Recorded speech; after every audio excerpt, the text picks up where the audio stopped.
and international relations, everything are needed to take this sector forward, to move from scarcity to abundance. Thank you. Perfect. Good. Now, moving on to Mr. Sumal Pereira. He's a founder chairman Access Group of companies. And as I was reading the profile of Access Group, it's a very, very large conglomerate and very varied business activities. And one of the key portfolio which they have is on the power. And as I could see that they are mainly into the, besides the construction industry and other portfolios, one of the major pillar of the Access Group is the power sector, in which they specialize in equipments related to power generation, transmission, distribution. Now, Mr. Pereira, tell me, with this kind of a scenario which is prevailing today, where do you foresee indigenization of equipments which you are into in a country like Sri Lanka? And how do you see your business model changing with respect to the partnerships which we are talking about? And I'm sure, as Mr. Damita has just mentioned, that it's a transformation of technology only, which will further give birth to financial partnerships and etc. etc. So your business model, how do you think you'll be able to adapt very quickly to this change of technology? Good afternoon, and a big thank you to the organizers for inviting me. Before I talk of technology, I like to talk about certain basic human principles. Something I learned when I was young is to rely on yourself. Don't rely wherever possible on factors that you have no control over. Now, as far as I'm concerned, I have to first talk about Sri Lanka. And Sri Lanka have made the vital mistake of relying on factors that they have no control over. Now, for example, in your industry, the sun we have faith that it will shine. But how do we know how many dollars we will have? We have no control. How many dollars we will have in the country? So if we don't have control over that, and we do things that make this country dependent on it, like what is happening today, we are inviting trouble. So I think if we can get inspiration from what your Prime Minister, Indian Prime Minister says, be self-reliant. Whatever you do, for Sri Lanka, I'm talking about the present problem, we have to do things which we can rely. Let it be technology, let it be partnerships, let it be anything regarding economic activity. We should be self-reliant. That is, now we know we are a small country. We can't produce things that has to be that needs the economies of scale. We don't have that. We have two huge economies next to us, China and India. We need to have partnerships with them. It's a no-brainer, because what we don't have the scale to produce things that you all have, or we don't have the cost, the original cost of power to do like in China. Their power is very cheap. Even I know, by Indian standards, some other, because I'm in this vehicle industry, they say we can't compete with China. Even India, as you know, is getting most of the parts from China. So much so that Mr. Ratan Tata said, I can't produce at half the cost of China. So it's like a chicken or egg story. Whether the economies of scale will be there first and the prices will reduce automatically, or you do it otherwise. Yeah. So now, basically, in just layman's language, our leadership and our people in important places have to think out of the box. What worked 10 years ago doesn't work today. Absolutely. Unless there's a paradigm shift in the thinking, we will go from one crisis to another. We thought when the war ended, we will have abundance. My son is telling me, Tati, this is worse than the war times. No? So that is innocently he's saying, but that is the truth. From his point of view, he can't understand why we went through a war and we didn't have all these problems. Now we are having worse problems. So it is.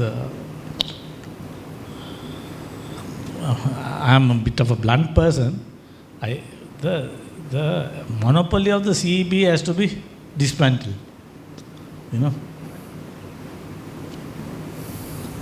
It has to be dismantled.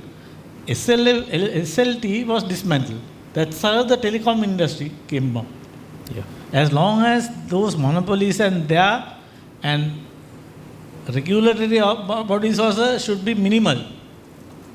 Because if you try to regulate or control prices, MRPs, market-related prices to be controlled by some person, we have a MRP for bottled water. Do you know in this country? For water, we have a retail price. So how can you distinguish and how can you build a brand? Today, economics is all about brand building. If you put a retail price, so we have to rethink and we have to get new thinking into our economic leadership. Thank you. I think you touched the, very important and the pulse.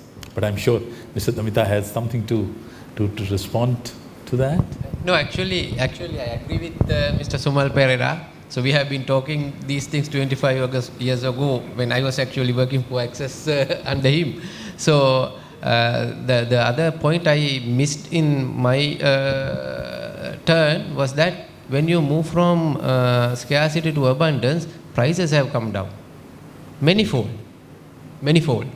So in the renewable energy sector, with the introduction of new renewable energies into the system, the prices will come down. The security will go up, energy security. And this is the issue we are facing right now. Due to dependency on the thermal power, the prices have gone up. And with this, we have a very good opportunity to change the structure of the industry. I fully agree with Mr. Sumal Pera. That's what I was also talking about. This change in market structures, regulatory systems should happen, and all the bilateral and other partnerships should come in, and we have to embrace this new technology with open hands and make sure we move from scarcity to abundance and from high price to low price. Otherwise, we will not be able to sustain this. I think we can't agree more. I'm sure, the dice. Determine price. Yeah. Markets should determine price and not a third party.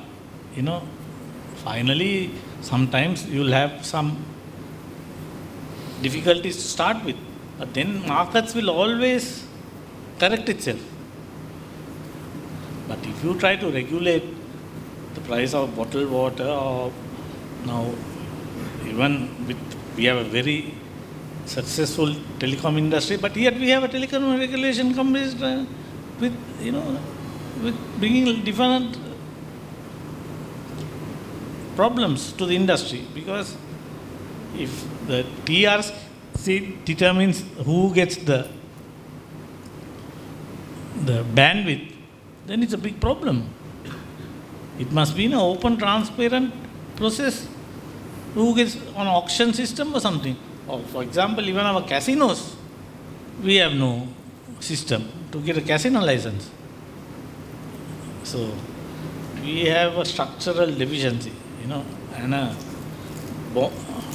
we are born handicapped. Unless we change that, we can have a nice cup of tea and enjoy their hospitality. But as far as Sri Lanka is concerned, we can't change. So luckily I'm at the end of my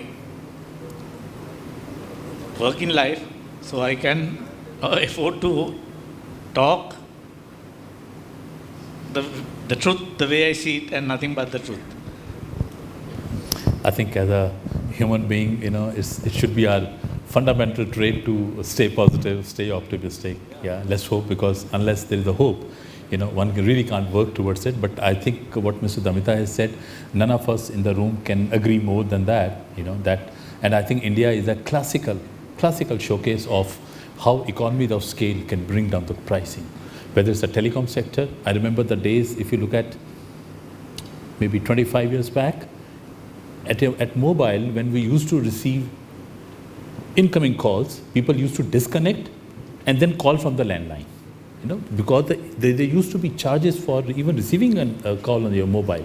I mean, those are the days. And today, the international calls, the manner in which people make international calls, it doesn't even look like whether you're talking on a domestic or you're talking internationally, because the price of calls have gone down so drastically only because of increase in the penetration of telecom sector. And I'm sure even for renewable energy, look at solar. A few years back, almost like 10, 11 years back, it used to be Indian currency, 18 rupees, 16 rupees a unit. And when government went from few megawatts to gigawatts, and they came up with this reverse, kind of bidding, and so then government also realized that the private sector was actually taking the sector on a